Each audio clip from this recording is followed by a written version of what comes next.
Hello, and welcome to the Best Games Period. I'm one of your hosts, Daniel Jones, and I am flying solo tonight for one of our honorable mention episodes. And this is going to be a shorter episode, and it's not a full numbered episode.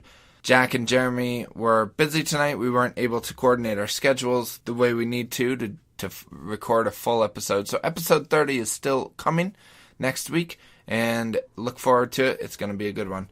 But for this episode, I'm discussing a game that I consider to be a really fun game that I have fond memories of, that I enjoyed when I played it. And I can still go back and play it and still have a good time with it. But I also recognize that it's not a best games period. It's not a game that holds up to the standards of time. It's not a game that everybody should go back and play, but I still really like it, and I want to talk about it, because I don't think Jack and Jeremy have even played it, and if they have, they definitely don't consider it one of the best games, period. So, it needs its rightful due, and what is that game that I'm talking about? None other than Turok Dinosaur Hunter for the Nintendo 64.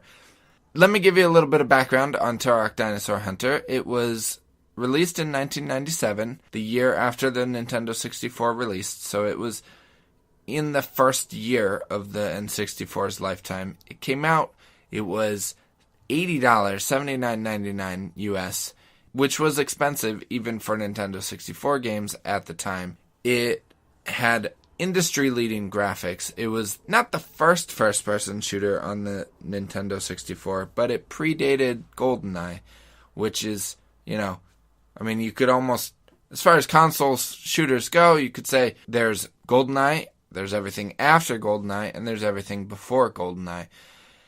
And for whatever reason, everything before GoldenEye sometimes gets looked over in favor of GoldenEye and Perfect Dark and everything that would come after those, like Time Splitters and Halo and Red Faction, and games that really started to nail first-person shooters on consoles, also Medal of Honor. But prior to GoldenEye, there were some great FPS games that came out on consoles that people don't talk about very often. But one of the ones that people do tend to talk about on occasion still is Turok Dinosaur Hunter. It recently just got remastered for PC last year, and I would love to see it come to consoles. Apparently it is coming to the Xbox One at some point, which is fantastic. I hope that's still happening. I would love to play that version of it. But if you want to play it, go get an N64 and buy it. It's not that expensive nowadays, the cartridge. But when it came out, it was published by Acclaim and developed by Iguana Entertainment. And Acclaim at the time, if you don't know who they are, you'd be forgiven because they did not last too much longer than the N64. But it's interesting because they almost went under before Turok Dinosaur Hunter came out. And that game almost single-handedly saved the company. And from there, they went on to have a really successful period on the N64. I had heard of Acclaim prior. They published a lot of console versions of arcade games. I believe they published the console version of NBA Jam. So that's mainly where I knew them from. I believe they had some kind of hand in Mortal Kombat on consoles as well. And they were a fairly successful publisher, and they could have really done well if they had fostered the stuff that they had. They had some great sports games during the N64. Quarterback Club and All-Star Baseball were awesome. I enjoyed them a lot, but they just didn't know what to do with what they had. And one of the things that they had prior to the N64 was, in 1994, they bought the rights to a little-known comic book franchise called Turok. And they gave the project over to Iguana, and Iguana decided to make a first-person shooter, which was a good idea for the N64, probably because the controller was well suited to first-person shooters in a way that the PlayStation controller was not. At the time, you have to remember, the PlayStation had not come out yet with the DualShock controller. So the PlayStation controller looked more like an SNES controller with 4 face buttons. It did have the 2 shoulder buttons, and it had a D-pad, but that was it. It did not have the 2 joysticks, and adding the 2 joysticks really made first-person shooters work better on consoles. But until then, Iguana was developing for the N64. They were never developing that game for PlayStation, so they had to make it work. And they decided that the control scheme that they would use, the default anyway, was to use the C buttons, the little yellow face buttons on the N64 controller, to move your character forward and backwards and left and right, to strafe left and right. And then you would use the joystick on the N64 controller to look around, simulating kind of the mouse and keyboard movement, the mouse control of looking around, which was very smart and a great way to design that at the time. And that game does not get the credit it deserves for really kind of inventing dual joystick shooting controls with just one joystick. I mean, now it's commonplace to use a joystick to look around in a first-person shooter. Back then, that was not a thing that everybody was doing, and Acclaim and Iguana were really kind of pioneers for figuring that out and making that work. That was a smart move on their part. Now, when you go back and you play that game now, it doesn't control nearly as well as it should, or nearly as well as games now control. When you play Turok Dinosaur Hunter now, the controls are really loose. And I don't believe that in the first one anyway, there's any way to tighten them up. So you move your head very quickly. So when you move that joystick, it's incredibly sensitive. And another thing that doesn't really hold up about the game now is that there's a lot of first-person platforming, which platforming was very common at the time. Tomb Raider had it, Mario had it, and these are games that inspired Turok, in fact.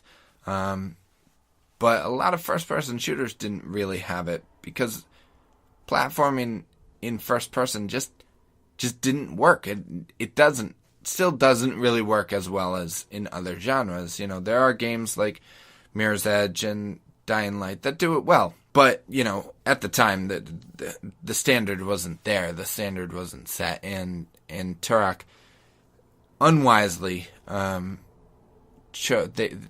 chose to implement a lot of first-person platforming in the game. But surprisingly, I don't mind it. And I don't know what it is, but maybe it's the ease of your head movement. You couldn't imagine first-person platforming working in GoldenEye, because you wouldn't be able to look down while you're moving forward and jumping. Really, think about it. GoldenEye and Perfect Dark, the way you use the C buttons to look up and down instead of the joystick, so it's the opposite of Turok. You couldn't really look down at where you're going to land. And in Turok, you could always look down when you jumped so that you could see your shadow and kind of aim your shadow to the platform that you're going to. It was a really smart way to do it. But for whatever reason, it just didn't quite work as well as it could have. And that's probably just because it's first-person platforming and inherently isn't really great. But, so that's what the game doesn't do really well. Okay, just to get those things out of the way, let's continue. The story is practically non-existent. Despite being based on a long-running comic book franchise, the story is not really the focus. And that's okay. I mean, it was 1997, that's to be expected in video games. And it was a first-person shooter, and as John Romero famously said, I think it was John Romero, nope, John Carmack famously said, story in a video game is like story in a porn movie. You don't need it.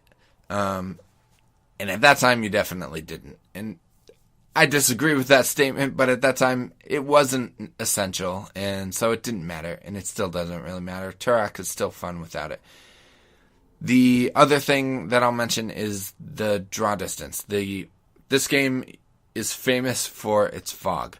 It used fog to hide objects in the distance because they couldn't render them with the limited amount of memory that they had. So that's something that people have always picked on this game for, but I feel that Iguana utilized the fog really well. It made certain moments in certain areas really spooky and kind of creepy. And I still have this image of the first raptor you encounter. Yeah, there's raptors. It is Dinosaur Hunter. So this raptor just starts running at you through the fog. And it's terrifying the first time you see that. So I don't see that as a negative. So we'll go to the positives. We'll transition with that to the positives. One of the things that this game did so well is, and this is a minor positive, but it did gore incredibly well. It made it really fun and funny. My friend and I played Turok for the first time at my house, and I have a vivid memory of the two of us. It was 1997, so I was 13. We were both 13 years old, and we had never, we had played Mortal Kombat and other violent games and Doom, but there was a difference between those games and Turok, and I think it was the fidelity of the graphics. At the time, this game looked really good. So all of a sudden, we shoot a guy, and blood starts spurting out of his neck like 5 feet above his head into the air and then down to the ground. And he holds his neck, and he goes, and it's the worst sound, and it really sounds like a dude whose neck was just punctured. And we both just looked at each other like, what the fuck? What just happened?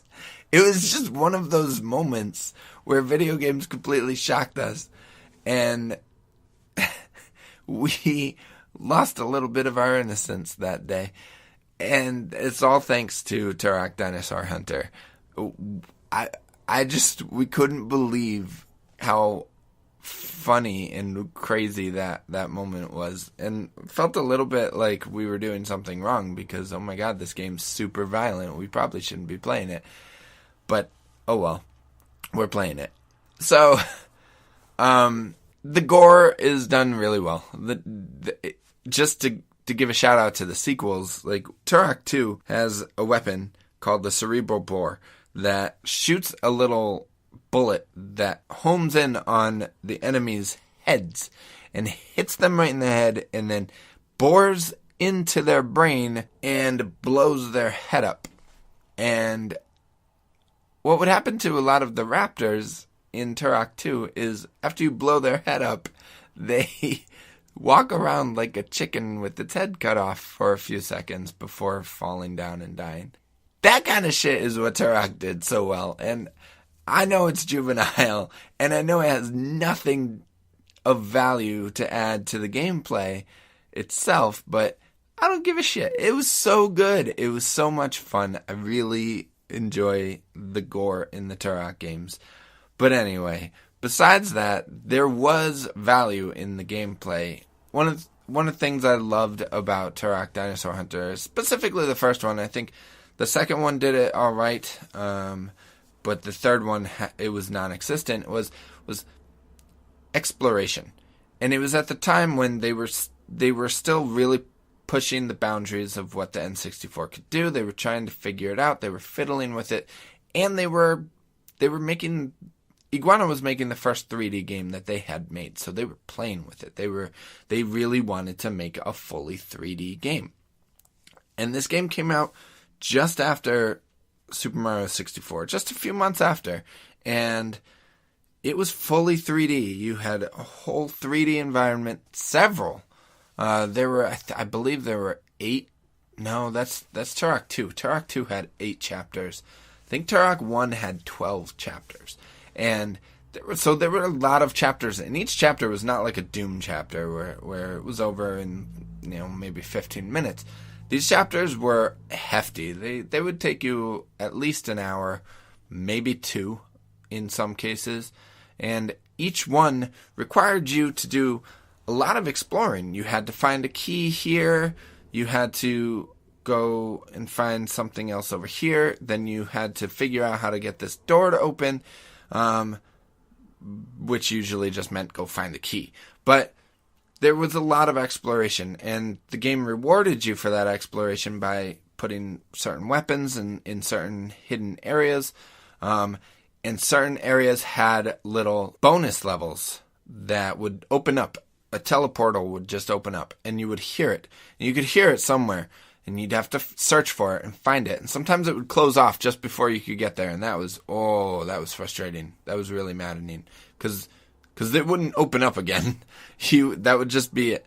You'd have to wait till the next portal you find opens up, and that would bring you to a whole different bonus level. Side note, I'm playing Doom 2016 right now, and that game has very similar bonus levels, but the difference is that game gives you better rewards for when you complete a bonus level challenge. But this one, basically, I think at the end of each bonus level, you would get an extra life, I believe, or you would really, I don't know, maybe you would just get some extra health. Well, not even extra health. You would get little, they were triangles, but I don't know what they called them. Gems. We'll call them gems. You would collect these gems, and there were gold ones all throughout every level, and you could literally, see a trail of gold gems just floating in the air, and you would have to, you could just collect them. You didn't have to, but if you did, you would get more lives. It was very Super Mario Bros. The more you collected, when you collected 100, you got a life, an extra life. So there were blue ones that were 10 gems, I think, and there were maybe purple or red ones or something that were, maybe I'm mixing them up, but there was another color that was 50 gems. And every once in a while, you would get an extra life, and you would go to these bonus levels, and there would be just a ton of gems, and so you would want to collect them all. But in order to do that, you had to deal with really perilous first-person platforming challenges, which, again, I still am able to enjoy, but I was trained by that game to enjoy them. People playing it now would probably be really frustrated with those sections, but they were a lot of fun. Some of them were really, really fun. There was a lot of cool challenges in those bonus levels. So exploration was key, and the game not only rewarded the exploration in substantial ways like extra life and sometimes extra ammo, but also because you wanted to see the environments that Turok had to offer. The first environment, the one everybody's probably seen is this jungle environment. But beyond that, there were dark temples. There were caves. I'll go back to the caves in a second, because the caves, oh shit. The caves freaked me out as a kid. 13 years old. I was wetting my pants. But anyway, I'll go back to the caves. There were caves, there were temples, there were the best. There were giant science laboratory military bases and all these places. The best environment is, I think, level 5 or 6, might even be later. One of those where you're in a treetop village, which I know is kind of cliche. Donkey Kong Country had the treetop villages. It's all, Return of the Jedi stuff, right? But the treetop village in Turok felt massive, and it was massive. All of a sudden, you're in the regular jungle, and then you come to this bridge, and you cross this giant rope bridge, and it's all foggy, so you can't see what you're going to. And then you get to this treetop village, and it just looks so cool. It looked really, really neat, and I really liked it. And I think it was even like stormy. It was nighttime. I think it was stormy. I don't know if it was rainy, but it was just really awesome. It was awesome. So back to the caves. Let's talk about them, because the caves were always complemented by one of two things. There were two different enemies that you would find in the cave. One was beetles, these really big beetles that would jump at you. They were really easy to kill. Once in a while, they would swarm you, and you'd have to face off against like 3 or 4 at a time, which was a pain, but typically you could just kill them with the knife. But the other enemies that you had to contend with in the caves were these things called leapers. And let's set the stage, okay? So you find this cave off in an area in the game, and usually the caves were optional.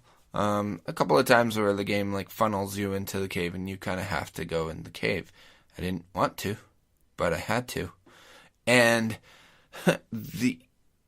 you walk into the cave and you see like the sunlight from the outside going away behind you. You look into the cave and it's just dark and it's damp and you can hear water dripping. They did a really great job with the sound effects in these games. I will say that for the Turok series. For an N64 game that really, N64 did not excel at sound effects or sound in general. And the Turok games did a great job, especially the caves. You would hear like water dripping, and if you shot your weapon, it would kind of do this like little echo. You're in the cave and you don't know what to expect, right? You're just walking, it's a cave, and you're moving forward, but then all of a sudden you hear this like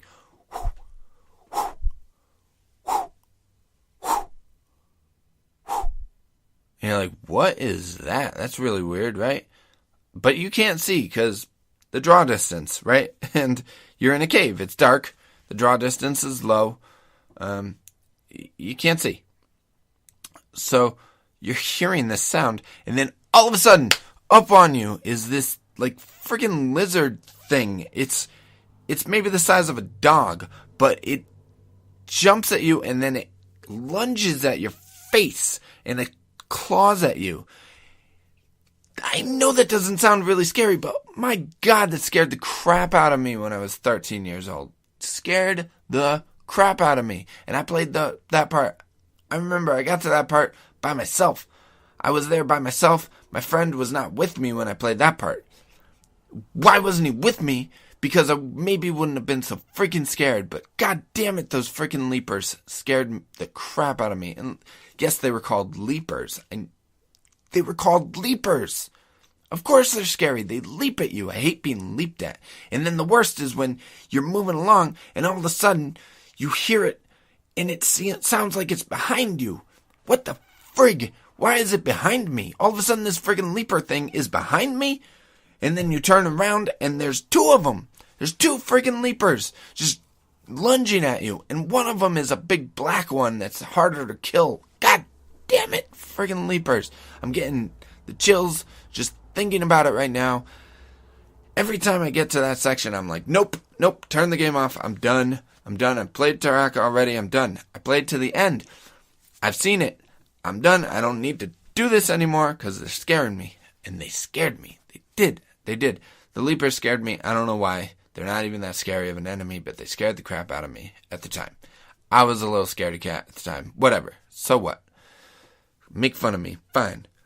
Anyway, that's one of the things that I loved about this game also, is these were called leapers. All of the enemies had their own kind of personality. And if you've really dug into the backstory of these games, like I did, because I was a nerd, and I read some of the comics, and I read every little word, every last letter of the guide for Turok 1 and Turok 2.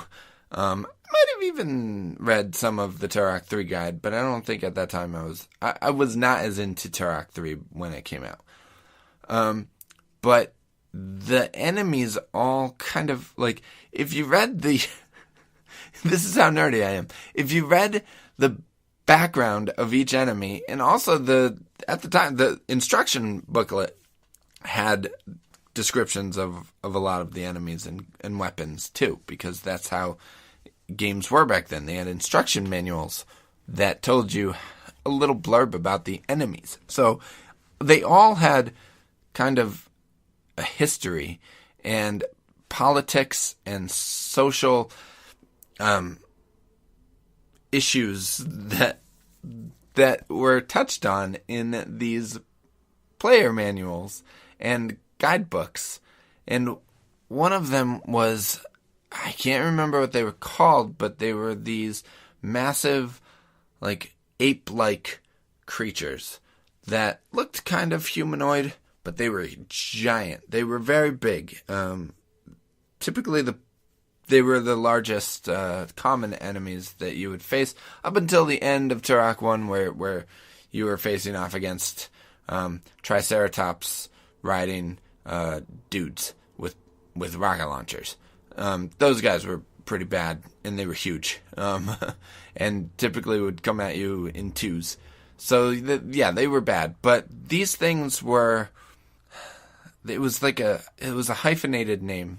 I don't know what it was, like Perma or something like that. I don't know. But anyway, whatever they were called, they were in Turok 2 also. And I remember, I believe it was in the Turok 2 guidebook that I read, that they had a history with humans, and they were not as intelligent of a species as humans. They were more like blunt objects. They were very strong and proud warriors, but they were not intellectual like humans were. So they developed a kind of jealousy of humans and hatred towards humans because of that, which is why they would attack Turok every time they would see him. Which is just so... I thought that was so interesting and creative, and for all I know, that was just something that the writer of the guidebook, who was probably not at all affiliated with Acclaim or Iguana, just made up themselves. But I don't care. I thought that was really neat, and maybe it was in the comics that I didn't read. I don't know, it's possible. But I just thought that was cool, and there were other little tidbits like that in all of the guidebooks and the character descriptions that I really enjoyed. So Turok, Dinosaur Hunter, you know, if you want to see the evolution of first-person shooters on consoles, maybe start with the Turok Dinosaur Hunter, because it was the first game to have joystick aiming, and it did it very poorly, but it did it before everybody else, and I think that's important. I think it's worth mentioning, at least as an honorable mention on the best games period. Personally, I think Turok 2 is probably a better game all around. The presentation was better, the graphics were exceptional, it utilized the expansion pack on the N64. The draw distance was a bit longer, the level design was tighter. It had some light scripted moments that were kind of cool, and the environmental storytelling was a little bit better as well. But for my money, you know, like, Turok Dinosaur Hunter is still a lot of fun.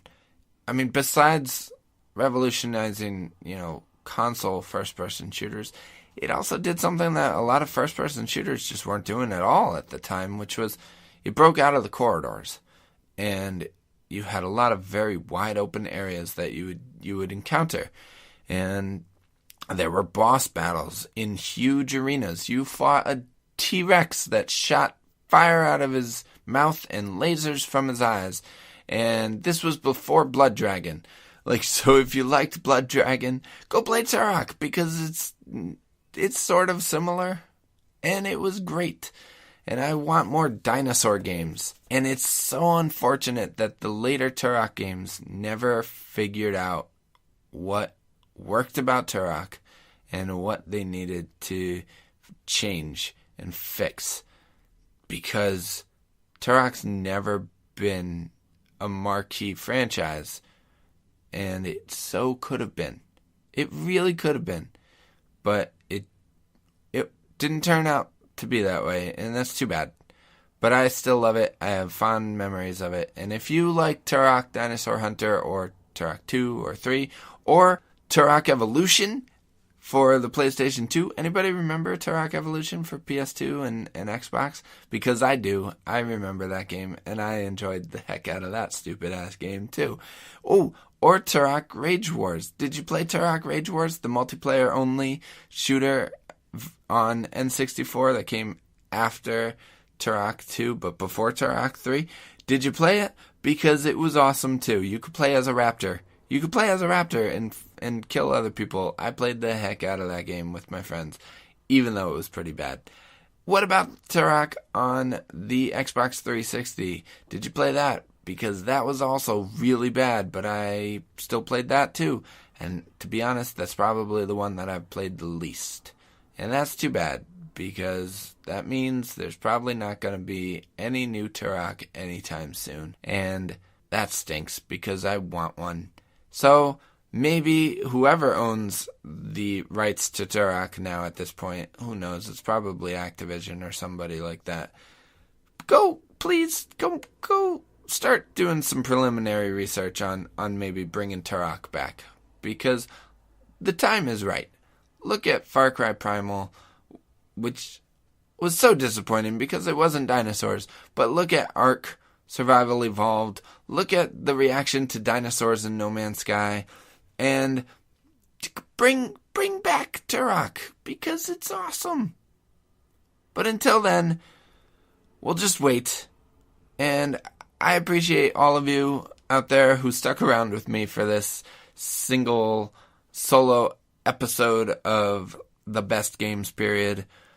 Next week, I promise, we will be back with an interesting discussion on a game that is definitely worth considering as a Best Games Period, not just an honorable mention. If you like the show, please let us know. We are on Twitter at Best Games Period. We would love the feedback. We are also on iTunes, and we'd like reviews on there as well. Positive or negative, we just want some reviews because we want to know what people think of the Best Games Period. You can also find the show on SoundCloud and Libsyn, our hosting site. We post it every week on Game Informer and on Extra Life. And that's it. Until next time, go seek out Turok Dinosaur Hunter and check it out if you haven't played it before. Because, yeah, it's a lot of fun. And there's guys riding triceratopses, and there's a giant, like, friggin' Tyrannosaurus Rex. There's a boss battle against a guy in a Jeep who just drives around in circles in a Jeep, and you have to shoot him, and it's great. Like, this is not Overblood level bad, okay? Like, you all heard Jack on the last episode talking about Overblood. No, Overblood's not a good game. Turok is actually a good game. It's just not great. And it sounds good, but it is, because it is.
You know how people do charity walkathons?